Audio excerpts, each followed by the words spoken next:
So Jake, you know why I've called you, aye? Of course, mate. You know I've always got your back. But you sure you want to do this? I'm fed up of it. I'm fed up with him. You know what I'm talking about, mate. Well, okay. Mate, 3, 2, 1. Hello and welcome. No. I'm Jake, the music reviewer. No, that is we're not doing Oh, we're doing the other thing. Okay, right, sorry. I know what you want. Right. 3, 2, 1. Hello and welcome to Transistor Cast, episode 16. No, episode 15, mate. Not even that. No, we're not doing an intro for anything. We're trying to get rid of anti-Liam. How come? I like him a fair bit more than I like you. Right, first of all, hurtful, but two, he's useless. He's irritating. He's just annoying as all hell. You still talking about yourself, mate? Oh, the banter. But no, mate, I called you because I knew you'd kind of the allegations against you when it comes to the old. So, thinking you can help me out here, so just give me something to work with. Give me something we can brainstorm here. Right, okay, we'll put him in a room, a big room. Aye. And it's got 4 speakers in each corner. Aye. Nothing else in the room apart from a chair and a big bowl of water. And we do nothing but play Simply Red until he kills himself. I do want to have a bit more of the day and all that. I want some sort of like agency and all this. So like, go for the classic. Get like a big fuck off knife. Just. Aye. Yeah, and then pour milk in the wounds. Aye. Oh, he'd bloody hate that, wouldn't he? Oh man. So you can even poison the milk. Put something in the milk and then just like, I don't know, like even no vinegar, but like some bleach or something. I'd probably burn a cyanide. Cyanide as well. Oh, Jay, you've been a great help. Liam's such in a good position to have a pal like you. Wait a minute. Why are you talking about yourself in third person? Oh.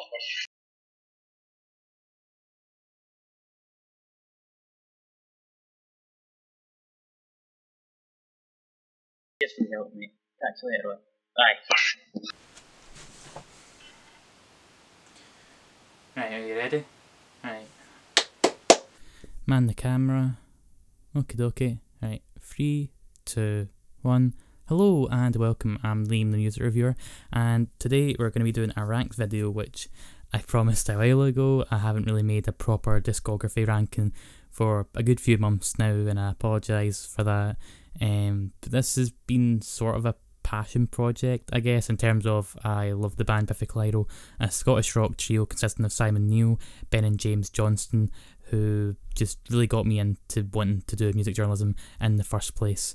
They started off under the name Screwfish back in 1995, I believe, covering the work of bands like Soundgarden and Tool. They then released the EP The Kids Who Pop Today Will Rock Tomorrow, then went on to sign to Beggars Banquet to release their debut album Blackened Sky, and the rest is sort of history. The band went through various just eras, sounds, styles. I think most people will probably be sort of familiar with their sort of chart presence, but I think it's kind of dismissive to act like they haven't got this back catalogue of really interesting stuff. Like I say, it's obviously clear that I've got quite an affinity for this band, and I will probably go on some nostalgic tangents as we go on through this list. But as far as that, that's my intro here. I don't want to waste any more time, so let's get into ranking every Biffy Clyro album from worst to best. Here we go.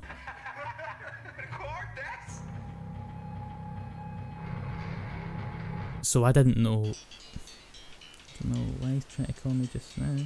I'll get back to him later when I'm doing the podcast or later on. But yeah, I didn't know whenever this album came out that I was in the twilight years of my Biffy loving, I guess you would call it.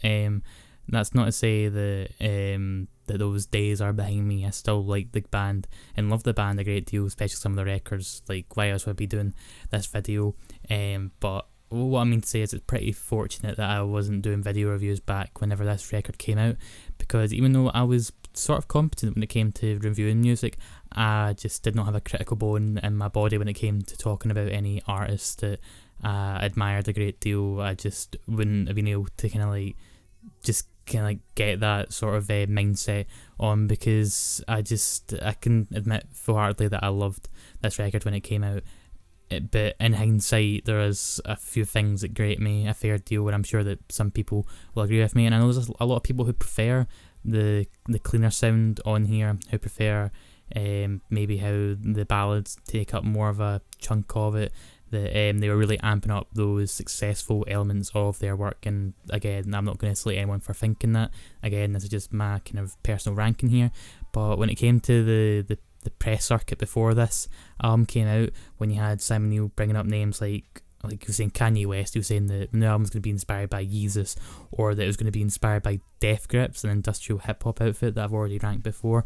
And even when he brought up like Black Gaze outfit, Death Heaven, like, we were all thinking, I say we, I don't want to speak on behalf of every Biffy fan, but I was thinking anyway, we're going to get insane return to form here, in terms of like, not to say that everything that came before wasn't good, but just in terms of we're going back to the more zany style. And I was pretty fucking wrong. Now, is this album bad? No, it's just really underwhelming. A song like Rose of Winter was promised to be Biffy Clyro 3.0, but felt rather aggressive. The riffs being the usual bread and butter affair we'd ate up before, but things were lacking that punch, lick and noise or grit that would make it the menacing, no holds barred right hook that it really should have been. Then Rearranged rears its head, and while I can tell there's a great deal of passion driving it, the do-do-do-do-do-do-do ad-libbing and Simon's delivery borders on grating at points. Medicine, while not being flawless, manages to reuse this more appropriately, as its sparing incorporation comes around when the song reaches its emotional peak. And the less said about people, the better. While it's a definite crowd pleaser in their live set, I'm yet to see it as anything than a bit of a write-off in the pantheon of Biffy Clyro anthems. That being said, there are some fun moments to be found on Ellipsis, on a bang's drumming, and just the explicit aggression and profanity that comes about is maybe like a tiny droplet of that Death Grips influence that Simon Neil mentioned during the press circuit that I was talking about. When it came to Herex, it had some like really like nice twee pop synths that come around the end of it, and The Name of the Wee Man is just frantic, hectic, balls to the wall craziness that just annoys me because it's a bonus track. Why was this not on the standard release? Because it's easily the best song on there. Whenever I've saw it be played live, I'm just stood there in utter awe at the fact that they're still capable of churning out a tune like this, which is why when it comes to these ranked videos, I think to myself, well, you know, like the last album is the worst and therefore is bad. But with this one, much like with my Death Grips one, I still think their weakest record still has some good qualities to it, so I wouldn't totally just kind of like brush it to the side. Like I say, some good songs on here.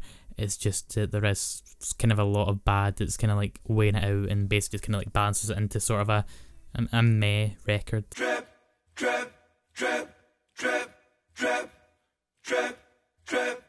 Oh baby, a double album. This was quite a daunting task, I would imagine, for the band, because when it comes to a double album, you risk maybe padding out, you risk losing a great deal of cohesiveness. For every blonde on blonde or a melancholy, there's definitely a chance of you kind of falling into like a Swans dilemma, which I know is going to be sort of a hot take, but I feel like a Swans record tends to, or I'm really speaking about To Be Kind, because I feel like that record goes on for far too long. So you always do fall at risk of like really like stretching something out far more than it needs to. So where did Biffy end up falling in this kind of like metaphorical like coin flip? Was it going to end up in the good, the bad, or was it going to like fucking like fall on to like its side somehow? It's a miracle we even got this record in the first place. In an interview with the Scotsman, drummer Ben admitted how his troubled relationship with alcohol had repercussions, with Simon and Ben having a massive falling out and his brother Jane finding himself torn apart by the situation. Put that on top of the alienation and frayed connections with other friends and family caused by extensive touring of the band's last album, and he had to set up for a concoction that seemed prepared to demolish Biffy's career right as it was about to properly take off. Of course, with the power of being in the present, we know that the band's challenger situation was averted and Opposites as a record that exists. I remember during the peak of my Biffy love that I was absolutely affronted that the Needle Drop gave this a 3 out of 10, I believe it was.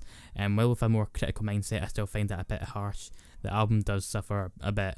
I reckon a solid cause for this would be the band's struggle in choosing between the more pristine rock they were making their name on, or getting the rose-tinted glasses out for some of their weirder early day moments. It helps that both discs represent different viewpoints lyrically, and subsequently the soundscapes of both sides pretty much are that, with the sound being more hasty and vexed, while the land is a bit more upbeat and weirder. We get bagpipes, peculiar time signatures, and mariachi, which are by no means anything to scoff at, but they can border on being weird just for the hell of it. It also doesn't help that you could have explored A Tale of Two Halves in a tighter track frame.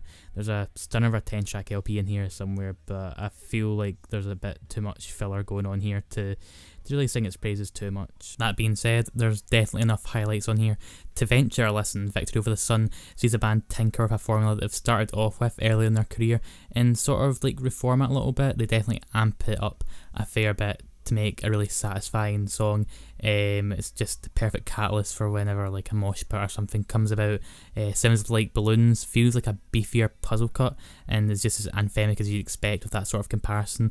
And then album opener Different People just never ceases to blow me away whenever it's opened up. Just a number of live sets that I've seen from the band, just it's just so like so rump and just so well kind of like it's very well paced, this song. It's just there's a lot of the kind of like the new sensibilities, but they haven't like forgot like how to really just get everything like open up with a bang really. Again, there are some points where I do feel it's a bit fillery, that you probably could have just made this a single like a single disc sort of album and the results maybe would have been a bit more like kind of plentiful. But as it stands, not like a great double album, but not exactly a disappointing one that I would come back to, maybe not regularly, but for the songs that I can find here, I can get like a normal album's like length worth of quality.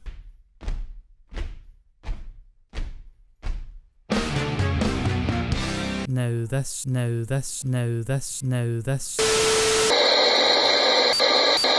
this album is one that I remember quite vividly.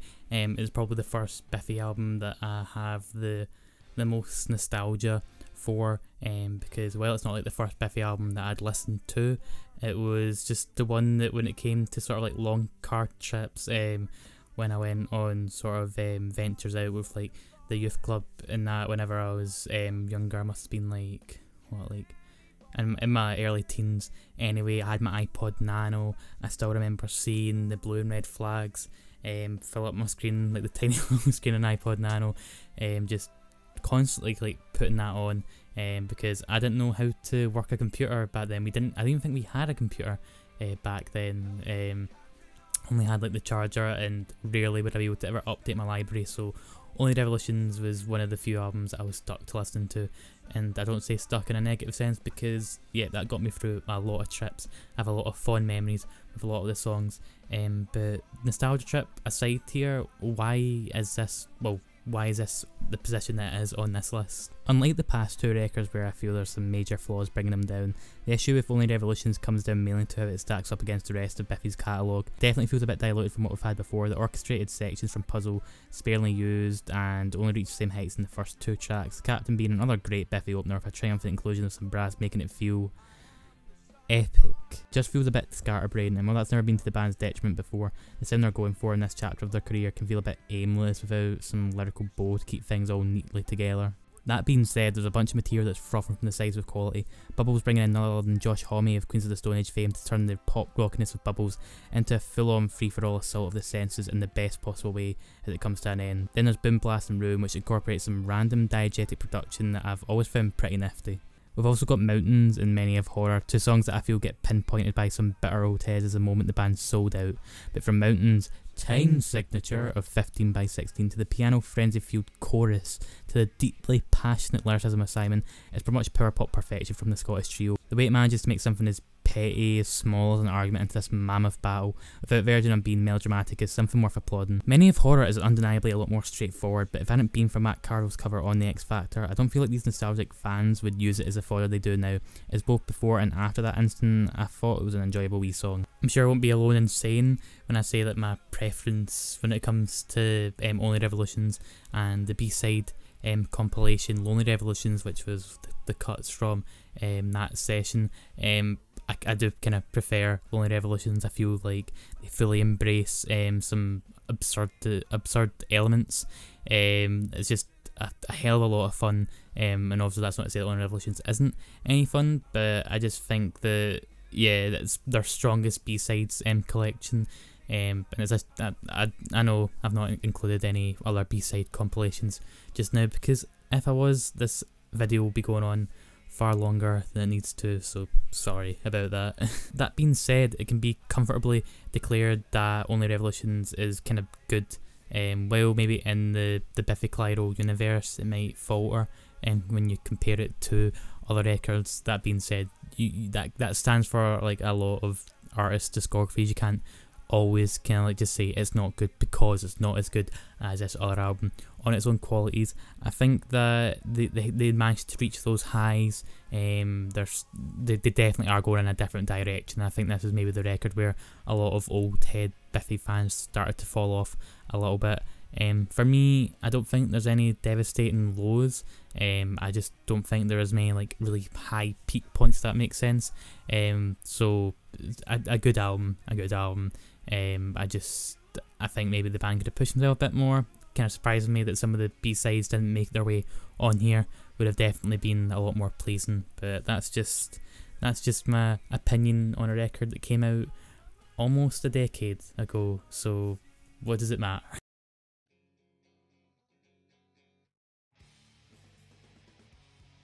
So the first taste anyone would have really got from Biffy, unless you were like one of like the 10-20 people that probably did get to see them play as Screwfish whenever they did, you would have heard a name, or you would have heard like I say, the Kids Who Pop Today Will Rock Tomorrow, and then that all sort of like set the band's sort of trajectory in place to end up going down a sort of rougher, grungier, slightly hardcore, but not so hardcore in the kind of way that you think in the vein, but definitely a sort of like influence in that nature, which all just like coalesced and came about in the form of their debut record, Blackened Sky. Debuting via the Beggars Banquet Records label, this album may not be host to any breakthrough tracks that would see the band ascend to the charts right away, but that doesn't really leave anything that detracts from its quality. It's easy to see and hear the impact that the likes of Pixies and Nirvana had on Biffy, as the band regularly tried to replicate the brash noise meets undeniable melodicism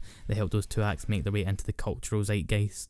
The moodily tuned guitars that open the Love Tour in 57 in the formula of a tame verse, an abrasive chorus, and back to a more timid verse might feel a bit standard to anyone with a great knowledge of 90s alternative rock, but it's hard to resist the vocal chemistry of the three members. Simon may be the lead vocalist of Biffy, especially nowadays, but Ben and James made sure that their presence was felt, with songs such as this and the Go Slow ensuring that the brute passion that was bubbling within the three young musicians was never bottled up. While Simon, James and Ben seem to view this as their weakest effort, admitting that there were a few things they would change with the experience they have now, and that they were on a diet consistent of the devil's lettuce, I think the lack of real sheen only goes to further amplify the already evident charm Blackened Sky possesses. Whether it be Kill the Old, Torture the Young, a 6-minute long song that would end up planting the seeds for their impending expansive and experimental career, or a personal favourite of mine, Christopher's River, with its inclusion of keys during a whirlwind of guitars and drums, or even the melancholic, bitter but ultimately regretful close of Scary Mary, the band stick to a cohesive palette and make sure to never get hesitant by trying their best to shake up the formula as much as they can at this stage in their career. So while it's dead easy to compare this album to many in its field, its influences are laid bare. They play their cards. They don't ever sort of like try and hide them away from you. I find its bumpy production, its evocative, sometimes melodramatic lyrics just only go up to sort of like big up its charm. Like I say, like there is so many albums you could compare this to, I don't ever really see that as a major detriment. I do think that there's a sort of like a formula that some of these tracks follow a bit too close. They abide too much to a certain like handbook that they end up throwing out the window at a certain point, which was all the better for them. I think that the skeleton they used here, it was like the ideal framework that they kind of like borrowed from somebody else, and then they end up sort of like borrowing as they went on to sort of like just add lots of little like nice changes and whatnot. It's good to kind of look back at this album as like some really humble beginnings that still carry a lot of mood and still do possess a lot of the qualities that a lot of their better albums here do possess as well.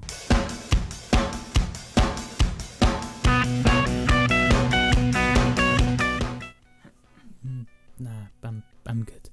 I don't know what would constitute as a hot take on a Biffy list. Maybe if you put Ellipsis at number 1, yeah, that would probably get some people up in arms. But when it comes to when it's coming to this list just now, I don't really think I was going to hit out with anything that would really get people raging at all. Though there's this sort of like internal struggle, as it were, when it came to it, where I was sort of like getting angry at myself because I just couldn't make my mind up on who's going to come in the bronze position and who's going to come in the silver position, because I was pretty adamant that I knew who was going to come in first place. And I won't spoil who's going to be getting the silver, because why would I do that? You would just click off. But yep, Infinity Land comes third here, and it annoys me because it's pretty much perfect to me, or well, close to perfect. I still find the last song, Pause It and Turn It Up, just sort of like, they made this song to be challenging. They wanted it to be this sort of just like long, I think it's like nearly 20-minute stretch of just pure silence, and then they come back. And while I can definitely see why they would think it's a challenge, it's just annoying on re-listens. I'm more than happy to like sacrifice a scrobble if it means that I can just skip that pause and get the rest of the song. I really wish that they like made a version where that wasn't the issue, because I don't really think it adds that much to the experience, if I'm being honest. That being said, the rest of this record is a bloody treat. Simon admits himself that for the first 2 records that he was essentially trying his best to put on an American accent in the same vein as Kurt Cobain, and he definitely sounds a lot more natural on this record. Well, as natural as you can be, as Infinity Land sees Biffy superglue their fingers to a bowling ball, chuck themselves down the lane and end up in another dimension. Right, okay, I thought that's what happened when you were younger and you played at a bowling alley, but it's still an aptly weird description for a weird record. Glitter and Trauma starts with some disco electronic beats and sounds before culminating in some robotic riffs and returns to some organic instrumentation, transpiring into a harmonic, laid-back chorus before falling back into itself with a messy screamo finale. And that's just the opener. This is the album where all the oddities that make Biffy stand out in the UK rock scene truly came about. The time signatures and odd playing coming together on songs like My Recovery Injection, where the fret playing is just untamable and unpredictable. That peculiarness being the ripple before the earthquake that is the last third of the track, as the call of And Nothing Matters Anymore gets piled on by every last remnant of its surroundings. While it not be my favourite Biffy album, Infinity Land is home to my favourite Biffy track, that being The Kids from Kibble and The Fist of Light. Oh, there's just so many different elements, aspects of this track that I just find myself just totally in love with. The death metal guitars that start it all off, the playful woo, and that trumpet solo that comes in around about, I can't remember exactly what time it pops up, but like there's kind of like a transition around about like the 2-minute mark, and these trumpets pop in and they give me chills every time. It manages to marry the sort of like these 2 different versions of Biffy, the really like harsh, like just adrenaline rushed version of them, as well as like some more of like the beautiful luscious side of them, and it makes for just like a really twisted song that every time it comes on, like I just want to listen to it another 5-6 times. I just love it that much. Yeah, like I say, had it not been for that final track, this video would have been even more delayed because I just wouldn't know what to place. But yeah, that's pretty much the one thing that made this made it easy to make this go as the third position here. But yeah, who's gonna come second? Who's gonna be the winner? Let's find out.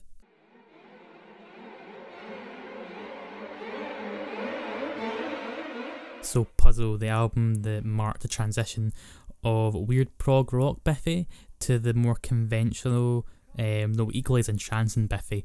And to me, this creative decision was one that just felt natural and expected, as much as I yearned for the days of Infinity Land and Vertigo of Bliss. It just seems to me that there wasn't really much else I could do without like really stretching that kind of concept really thin.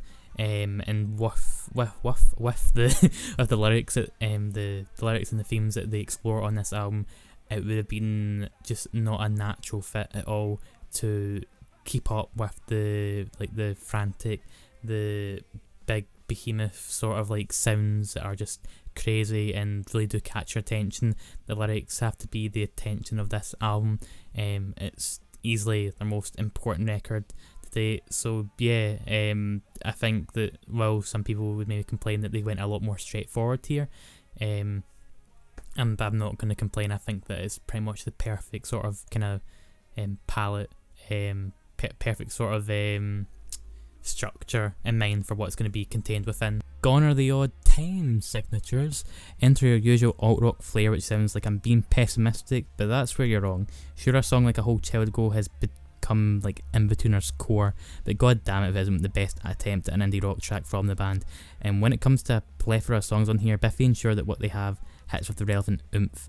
The morality pondering Living's a Problem brings in violin, viola, cello, and a goddamn choir for an utter monolith of an intro track, showing that while they may be more accessible now, they certainly aren't less playful. There's not many moments like these, though the arrangements on here are satisfying and often tantalising, but the main focus of this record is unquestionably the lyrics, finding Simon processing the grief of losing his mother. The guilt, remorse and pain that transpires from this event is often unfiltered and heartbreaking. A song like Machines can disguise itself as a tale of a man so shook to his core that he may as well just join those 6 feet below, but also reads as Simon's wish to join his mother, wishing for an escape route of old routines, which manages to encapsulate all the little things that one would miss about someone once have passed. And some of the lyricism is just so beautifully placed and worded, like that aforementioned line, that it can induce a big old lump in your throat. I've already chatted a fair wee bit about the track Falling Stars in my important mental health songs video, but just this album and as a whole, Simon's lyrics, his wordplay, just how he visualizes things, can be playful, it can be heartbreaking, it can just be an utterly melancholic listen.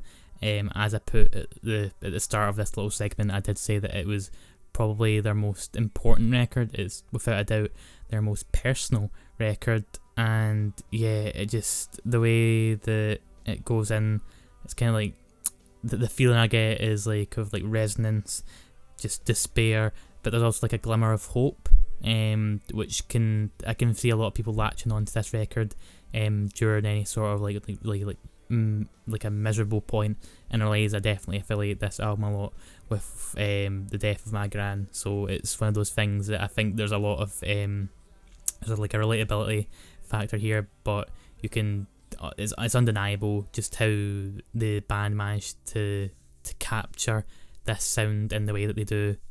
Just a really bloody good album.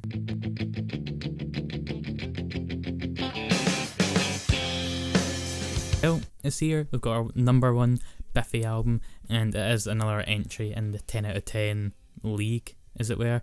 One that I can just remember vividly whenever I'd go on holidays. I think it was maybe like 2012, 2013, like those few years. I could only hold so many like albums on my phone, and while the other records that I could fit on there kind of shifted about. I remember one year I had Kanye West Yeezus on there. That's kind of apt to talk about that after, it doesn't matter. But Vertigo of Bliss was one that would always be on there, so it's one that I've grew up with a fair bit, but that doesn't really mean that as a whole, because I knew it for so long, doesn't mean that makes it the better one, because, well, if that was the case, then only Revolutions or Puzzle would have won this, because just everything from the filthy D drop on Bodies in Flight, the frantic shrieks in the background as well.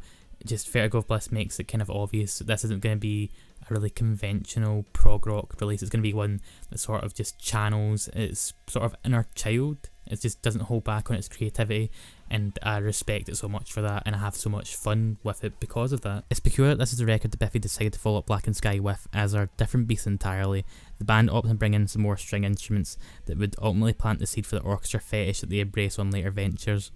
Despite this being the first foray, their inclusion never borders on one note, as shown by the masterpiece that is With Aplomb, where they're given both a beautiful blossoming flavour before being tainted by the wicked affliction of the distortion that boils and bursts from the track's centre. Speaking of wickedness, A Day Of is a demented Beach Boys belter, as the power choruses and trademark harmonies the boys often replicate are glued onto fragile scenery that's found itself in the midst of a tornado, the vocals going back and forth between being submerged and pressed firmly against your head, as if they've set camp in your eardrums. Up to this point and after, Biffy showed that they're capable of showing off some variety with some softer moments, and the same is true when it comes to Vertigo of Bliss, though the product isn't power washed. Diary of Always feels like a definite predecessor to the slow ballads the band would eventually ensure became a centrepiece of every subsequent record, but it ends with a wall of noise that drowns the listener. Questions and Answers is deliciously melodic, but doesn't smooth out any of the edges, the guitar still sounding unbuffed and rough. Going back to the zanier tidbits of the record, God, where to start?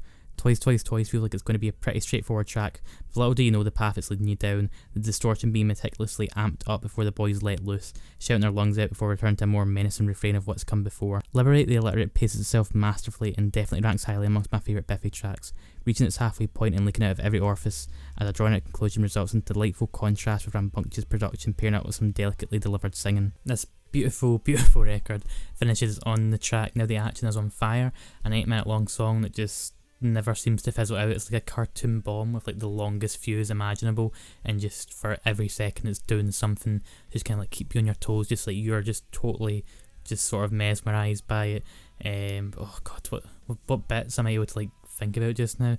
Just as it starts off, it's just kind of like cataclysmic, and then there's just a sort of like waltzy section in the middle to kind of like throw you off guard before it just jumps right back in to make a mess of just this gorgeous tapestry that is weaved.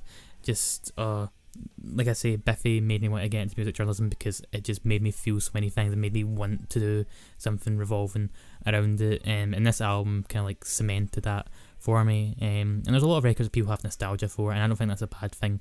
I find it's sort of like dumb when somebody tries to say, oh, you only like that because you've got nostalgia for it, because usually that nostalgia has some sort of justification going on for it. Again, there maybe is some things where like you've got the rose tinted glasses on a bit too much, like with Eminem, and that once you start thinking about it a bit more, maybe you will realise just how kind of badly dated it is. But for Vertigo of Bliss, just I love it as much, if not more, than I did all those years ago when I first gave it a go. So yeah, it was so much fun to like listen to all these albums again, because I did get these like this rush of memories affiliated with them, but getting to like sort of like properly sort of like critique them, and that's something I never got to do because of when these albums came out.